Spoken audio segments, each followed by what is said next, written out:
আমি সবার থেকেই পেয়েছি। ক্যামেরাম্যান থেকে আরম্ভ করে স্পট বয়। আমাকে স্পট বয়ও পর্যন্ত বলেছে যে, "এইখান থেকে কান ধরে দাঁড়িয়ে থাকো তো।" সুবীর দা বলে একজন ছিল, বালিকা বধূর সময়। তো আমি মানে প্রচুর শাসন সহ্য করেছি। আমার কখনো মনে হয়নি আমাকে কেউ অপমান করলো, হিউমিলিয়েট করলো।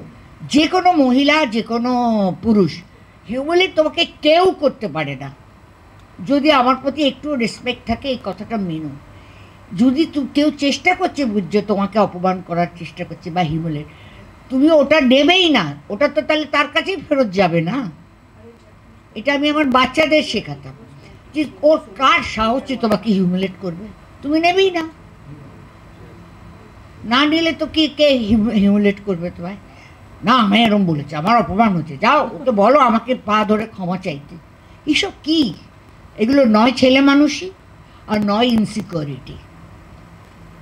দুদিনের জীবন এইটুকু জায়গায় পুঁতে দেবে আর ওইটুকু জায়গায় জ্বালিয়ে দেবে, তাই নিয়ে মারামারি করে মরছে।